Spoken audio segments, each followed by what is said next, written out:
Welcome back. Hey, buddy. How you been this week? I've been great. You? Man, I've been really great, except for all this smoke has brought my allergies back. Um, sorry, we forgot bobblehead Jesus for the table. And so your allergies are back. You Because blame it on the because of that smoke. smoke, yeah. Like so, we're The getting some haze from the Canadian wildfires are coming in from this northerly wind. I was good. I had the allergies last week or 2 weeks ago on the podcast, and I was great. And we got my Claritin in me. Not a sponsor, should be. And now this smoke, man, I can't even drive with the windows down. I was with one of the kids at soccer practice last night, and I had to bail and sit in the car and watch her from the car for 45 minutes of it because I was just like, waterworks. Ugh.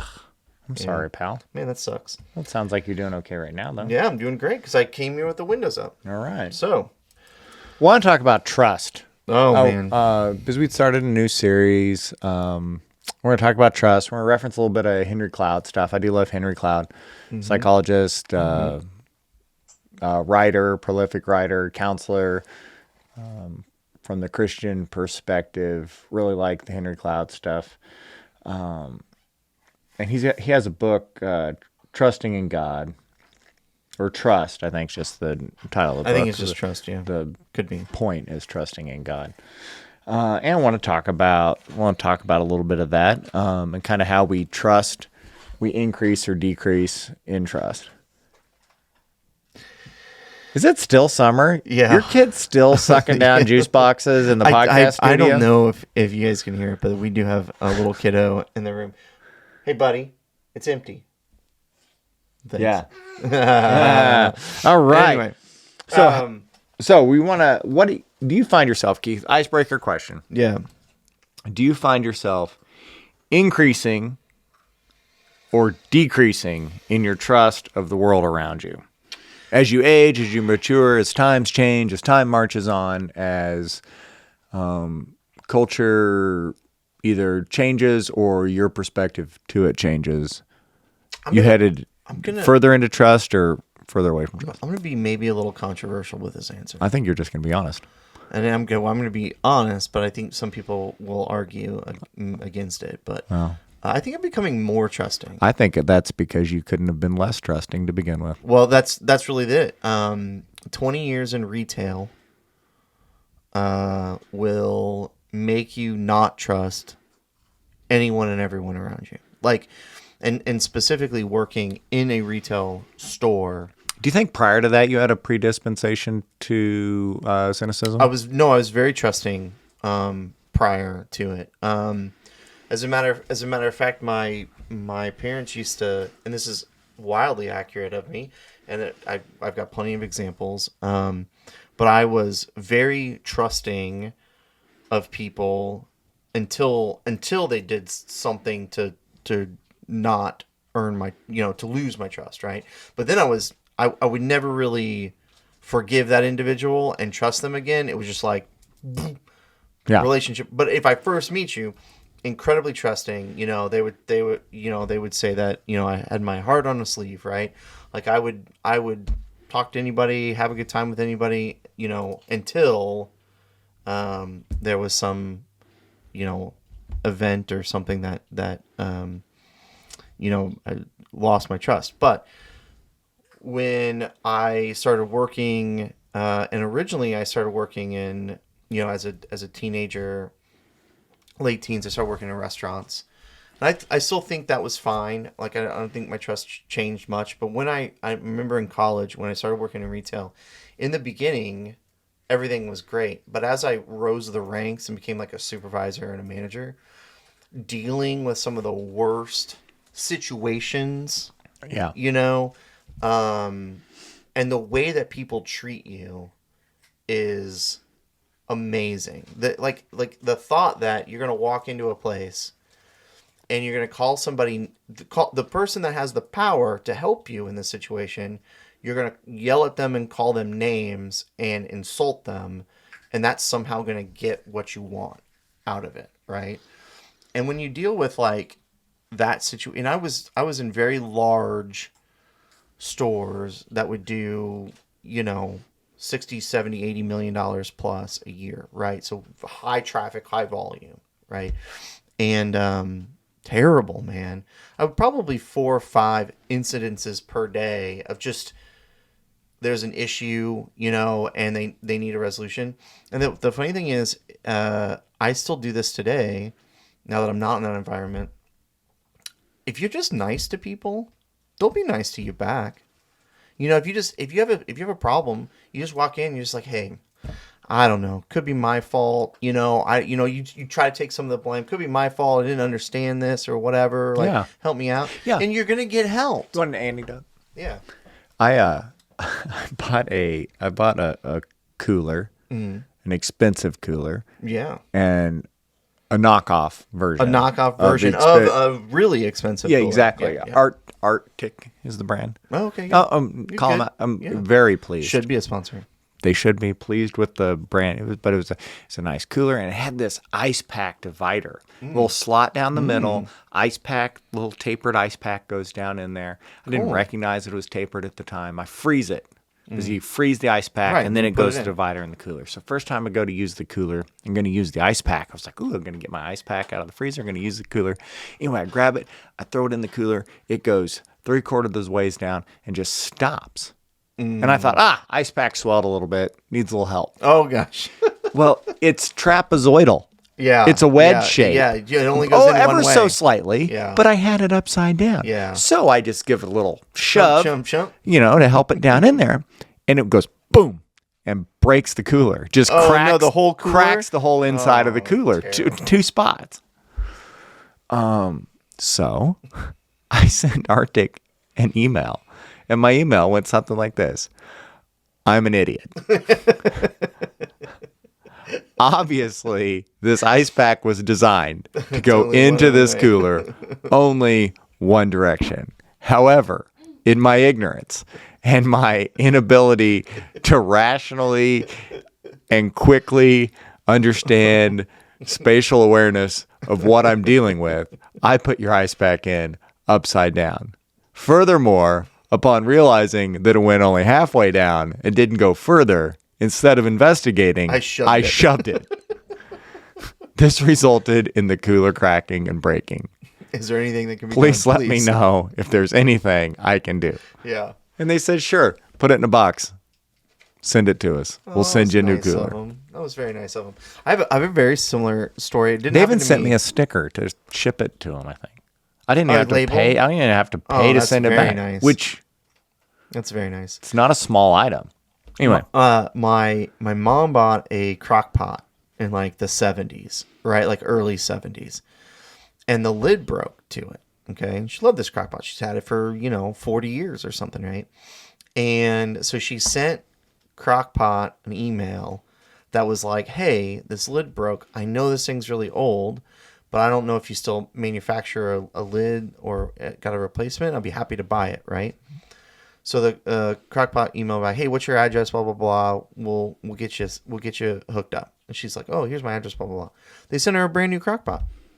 Instead of like the address of local thrift stores that retail crock pots from the 70s. Well, I mean, No, I mean, they sent her a brand new Crockpot. That's awesome. It's amazing. The amount And see, of and that's just, niceness. That's just good business. It's good business, and when you take some ownership on the situation, and you be a little nice, you get a little nice back, right? And I think that over the years of not being in that environment, and really, it's been more. When I got out of an actual store and got into the field and really dealt with people one-on-one in their own homes and stuff like that, you dealt with those situations a lot less, right? And so over the years, I've kind of slowly come back towards, I think the vast majority of people You're starting to trust again. are trustworthy. I do right? too. I think the vast majority of people are trustworthy. I think it's one of those situations where a small percentage ruin it for the rest of us. Well, and I think your example with your time in the retail stuff is you were steeped in a situation of of negative, like a concentration. Right. It's Yes. like, oh, who was it? It's like some of the big social media stuff. There's teams of folks who are responsible for deciding content that needs to come down. Yeah, Right. right, So they right. go through 8 hours a day Negative. of going Yes. through Toxic. drudging through toxic content and being the decision maker on to whether it gets pulled down or not. And could you imagine what that could do? Right? Like how that can change your perceptions of things. Exactly. And I think that when you look at the trust or not trust, and relating this back to trusting God or not trusting God, I think it's the same way. I think it is a decision that you have to make, right? There's influences that will influence your decision, but you're still in control of whether or not you want to act a certain way, right? And so if you want to be generally trusting of people, that's great. When you get burnt by someone, then don't go 360 and not trust anyone ever again. Just be like, well, that person's not trustworthy. I'm going to move on. Yeah. Or give them a second chance. Or give them a second chance. So Henry Cloud says, in the book, he says, trust is the fuel for all of life. I love that. So what are some important relationships in your life, and how does trust play into them? I mean, easy, obvious one for me is my marriage. Right.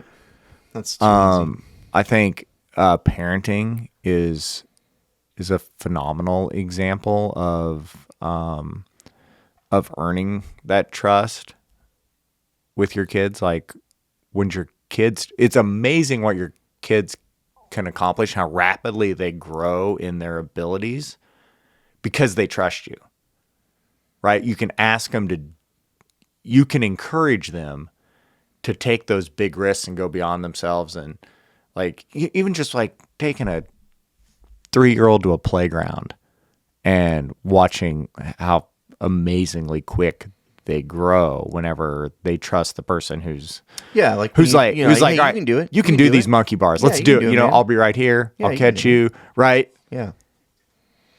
They trust that you'll catch them.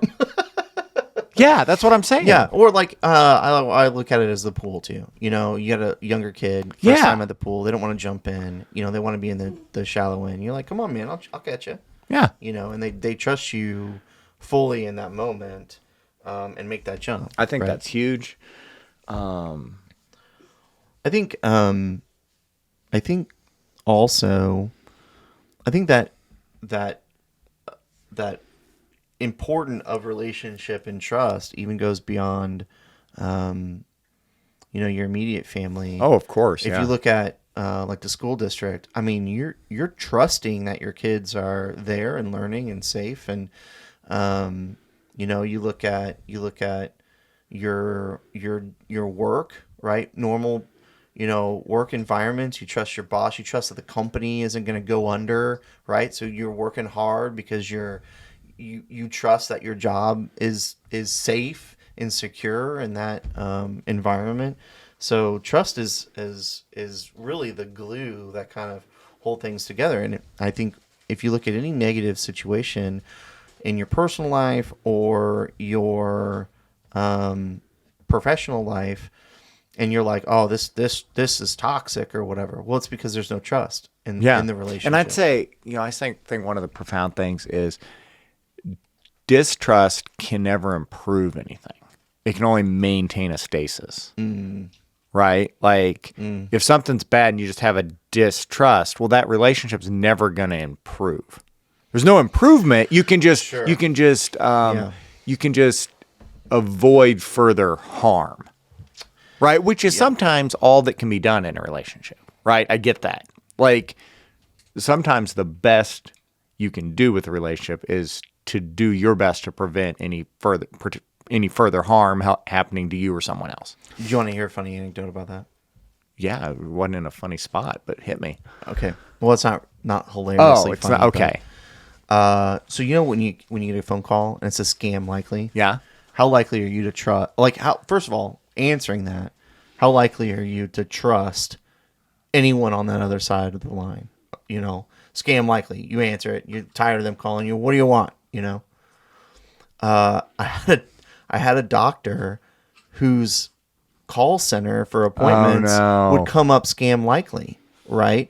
And I didn't realize it. Hanging up all the time. And they keep calling me, and I'm finally like, "What do you want?"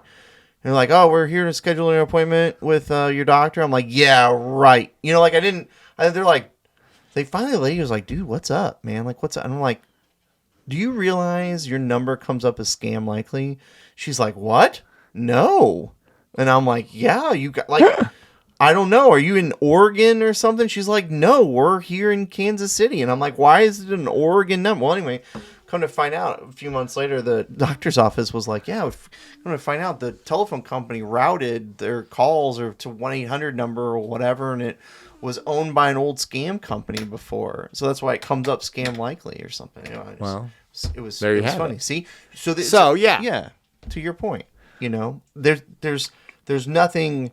When you already distrust, the scam likely call, right? You can't get anywhere until you trust them. Exactly. So, you want to talk about Gideon for a minute? We want to bring in Gideon here. Normally I'm not an Old Testament fan, but I like this story. I love this story. Yeah, I love this part of scripture. I love the whole Gideon story. One of my very favorite sermons that I've ever heard. Jacob Armstrong gave it. He's out. Not a sponsor. No, he's out. He would be though. He's out of church in Nashville Providence Church. Amazing. Love his podcast or his services through podcast, but he has a great message. We should have him on sometime. Totally, if he would ever come to Kansas City. Or we go to Nashville, invite him onto the show. There you go. Anyway. So Gideon, he does, yeah. This is around the time of the Jewish people have been freed from Egypt, right? And they're kind of, not same, not right after, but the same kind of time frame in the Old Testament. So they're still trying to figure out life and the rules. Yeah, like and things the laws and things what will you get do. good, and then they'll drift, and then they'll Bad get far things away will from happen. God, and then God comes and life saves will them. happen, and they'll be like, "Oh my gosh, what is happening?" And they call upon God, and then God gives them a judge to help deliver them. Mm-hmm. And through God, God will deliver them through a judge. And so anyway, our story, we have Gideon, who's hiding from the Midianites, who are just bullies. They're big bullies. They're just big bullies. Yeah. Like they'll just So like Attila the Hun. yeah. They'll just come like locusts. Yeah, they'll just come through and trample stuff. They'll leave you your food. alone, and then they'll be like, "Oh, wait a minute, you brought lunch money," and then they beat you up and take your lunch money. We find Gideon threshing wheat in a wine press, which is not the right tool for the job. Right. But he's hiding down in a hole. That's all he's got. Pretty much what he's doing is he's hiding the little bit of food he has in a hole. Scared. That's what we got going on here. Yeah. So that's kind of the context. And he's not a brave person to begin with. Yeah, he's just trying to. He's like eating his lunch in his locker right now. Okay, like He got thrown in the trash can by a bully, and he's eating his lunch in the trash can. He Yeah. just doesn't even worry Nope. about getting out. nope. He feels like no one will. Got my headphones? No, buddy. He's eating lunch in a trash can, Yes. and not really a trash can. It's a wine press. But anyway, so God has sent the angel of the Lord to Gideon. He wants Gideon to deliver his people from the Midianites. Gideon's like, "Are you sure about this?" And like, "Who are you?" It's the angel of the Lord, and the angel of the Lord calls him a mighty warrior, which is like my favorite thing about this whole story is the bully's got him scared and eating his lunch in his locker, right? And the angel of the Lord calls him a mighty warrior. Yeah. That's amazing. Well, and you can feel the distrust already. Yeah, but it's in the him, foreshadowing. right? Like it's like, bro. Yeah. Leave me alone. I'm He's eating. like, I'm eating my "Excuse me? lunch in a trash Excuse can. me? Yeah. I'm not that mighty. And he's like, are you even real? Offers an offering. The angel of the Lord proves to Gideon he is an angel of the Lord. Takes his staff and burns the offering immediately, Super which is power creepy. move. Yeah. Power move, angel of the Lord. I mean, And then Gideon's like, okay, kind of trust you, but I'm not so sure about this. And proclaims out loud how weak he is and how weak his family is and how he's the youngest one. And anyway, all that going on. And he finally gets to this point where if he didn't need more reassurance, he still does. And so he lays out a fleece. yeah. So For the Lord. A few days later, he's got an army, people assembled to go fight these bad dudes, right? Right. And then he's like, man, I don't know about this. Needs a little more reassurance. Yeah. And lays out a fleece. Mm-hmm. Wants and asks God to, bring the dew upon the fleece. But What's a fleece? The fleece is like the cape. it's a fleece, man. What's up? What? I don't. It's a fleece. I don't. I It's off a understand. it's off a sheep. Yeah, but what do they use it for? A blanket? Staying a rug? warm. Yeah, sure. Okay. Okay. So he's got this fleece. The fleece is like a shirt, like a garment, Okay. I'm with you. I assume. They're trying to be warm. Yeah. Got it. Got it. Anyway. Lays it down on the ground. Lays it out on the ground, says, God, you want to do this? You want us to do this thing? Just reassure me and bring the dew exclusively on the fleece. Yeah. Nowhere Right. else. Everything Yeah. else. And then can the be fleece got wet, but I mean like super wet. like soaking wet. Wrung out a bowl of water out Bowl of it. of water. Right? God's like, Everything else is God's dry. like, you want a wet fleece? Boom. Okay. Should be enough, right? Yeah. You would Gideon's think. like, all right. I meant the reverse. Try that again. I just want to make sure nature didn't cause this. Yep, I just yep. want to be sure that you did it. Yeah? So do the opposite this Do the time. opposite. Flip that around. Flip And it it around. Ground soaking wet. Fleece is dry. Gideon finally believes in himself the way God believes in him and his leadership and his ability to deliver the people because God's doing it, not him. Yeah. There you have it. That's it. Love the story. I feel like people can relate to the story in two ways.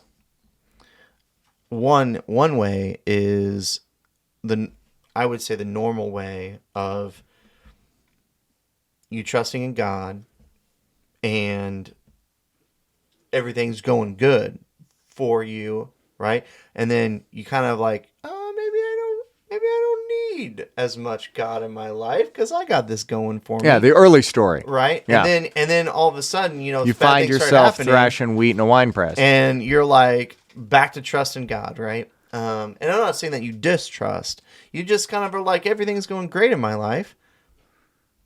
And you just kind of ease off that trust in God, right? Or the opposite, which is when you lay that fleece down and ask God for it to be wet, and it doesn't happen.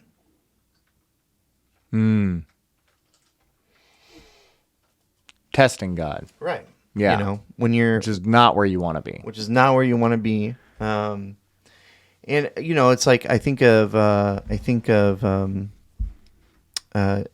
Jesus when he was in the desert and Satan called him up and said, Yeah. "All this can be yours," right? And then he challenged him, like, jump on down. jump off this mountain, Yeah. right? And Jesus was like, don't test the Lord, right? Yeah. Like, and I think that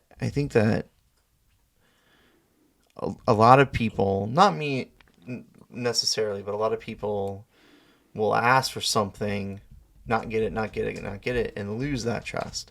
So what do you do then? Well, I think the pinnacle of trusting the Lord is recognizing that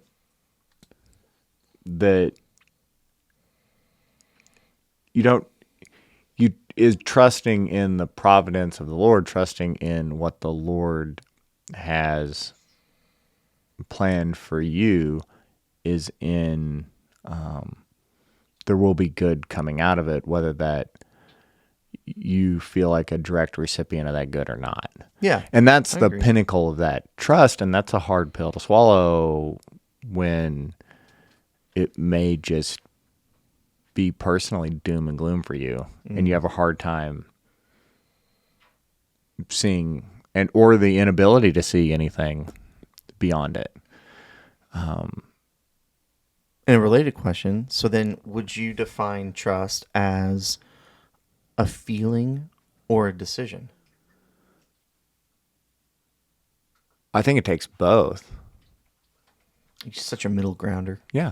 No, but I do. I think it would take both. I think there's times in your life where you have to openly decide to trust, proclaim it, and call it out, and own it, and then there's times where that is been ingrained enough that it becomes innate. I was listening to this great podcast about the psychology of getting psyched up, or getting, like, athletes getting in the right headspace for the competition or Sure. whatever they're Headphones on, playing some music. Yep, and it could be athletes, it could be high profile lawyers, That could speech be givers. you going to a job interview. Get Exactly. yourself prepared before. Exactly. And one of the easiest things you can do, according to this author, is change your perspective on it. So instead of saying, I'm so nervous, so they did this study and they had people go and do some complex math with, like, other people watching. So it's like this nerve, right? Yeah, It was this Yeah. nervous, self-conscious state of things. So they had one group say before they started it, I'm so nervous, I'm terrified, I'm so nervous. And then they went and did the math. And then the other group say, I'm so excited, I am pumped. This is going to be fun. It's going to prove what I can do. Going to go show them what I got. I can, math's hard, but I'm doing this. Well, obviously the outcomes were way better with the positive mindset going into the same situation. And I know that was a little bit of a derailment here, but that's kind of what we do. But I think when you start trusting the Lord in small stuff and calling it out, it becomes, as the stakes raise, it's going to become easier to trust the Lord. Yeah, that's a really good point. I think you're right. I think it's a middle ground. I think that you probably tend to lean one direction more than another. And for me, I tend to lean decision more than feeling, because I feel like I'm consciously making the choice to leave the outcome up to the decision of God, right? Like, and that's like a daily, like almost a daily basis thing, right? Like, where it's just like, hey, like, wake up in the morning, this day is going to be great. Whatever happens, is I trust that it's going to be a good day, right? And I think for me at least, that's the case. More decision than a feeling. Now, I'm saying that the feelings haven't happened, but I think it's more of a decision for me. And I think you're more analytical that way. Yeah, but that's how I work. And I'm more sensing. So the one question I want to ask, though, is I think sometimes with this story, and it can be interpreted lots of different ways. Like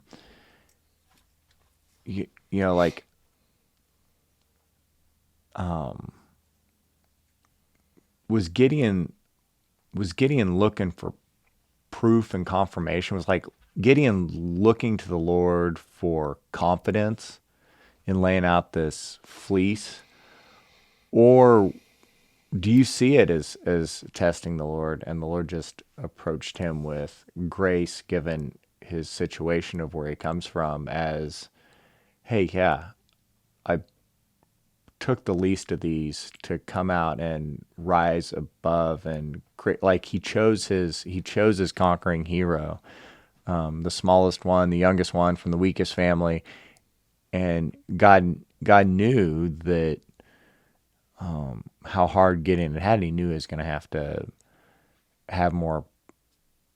It was going to take a little more to. So I look at that side of it, of the story, and I also think like, oh my gosh, like the compassion that God has. Even this Old Testament stories where we hear the ferociousness, just the compassion he has to bring Gideon along slowly. I think Gideon is kind of testing God, but I don't think so. I think I look at it more as a nervous reassurance. yeah, based You on know, his situation, Right. right? So he's about to ready to do something he never thought he would do in his entire life, right? Which is lead a army into a battle, right? Yeah, And the dude just wants to be in a hole eating some wheat. And wheat thins, shredded wheat, and like he's just like, bro, you sure I got this? Like, this is me. yeah. Just checking. I'm gonna lay this down and He make has sure you got the zero- right guy here. He has zero confidence, Zero and he's confidence. looking. Yeah. And I think that's a really cool relationship. But I mean, a really cool relationship Gideon has with God, that it can have that back and forth But reassurance relationship. if you look at the story of Moses, it's almost the same, right? You can look at the story of oh,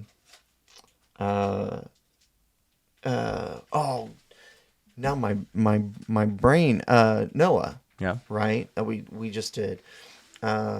Having not that confidence in yourself, in Noah's story, to run away from God, right? And God giving you again that opportunity to have that self confidence to go do what He needs you to do, is amazing. The only difference I think in these stories is that they're open to listen. Right? And so in life, if you're not Yeah, open it's like to listen, Jonah's in this conversation, and he's actively taking part in the conversation with Right. God, even though he's trying to flee. yeah. And if you're not open to have that conversation, and at least my take is, if you're not willing to have the conversation and willing to share your feelings with, hey, I'm nervous, can you just do this one thing for me, just to show me that, like, this is what you want me to do. I think that's for me okay. Now it's not, hey, let me win the lottery so that I can go do all this good, right? These are very benign signs that, he's asking for, right? Like, hey, make this fleece wet. Now make it dry, right? Like, that's not going to change his outcome in life at all. It's that confidence builder for him to then go and do what he needs to do, right? So I would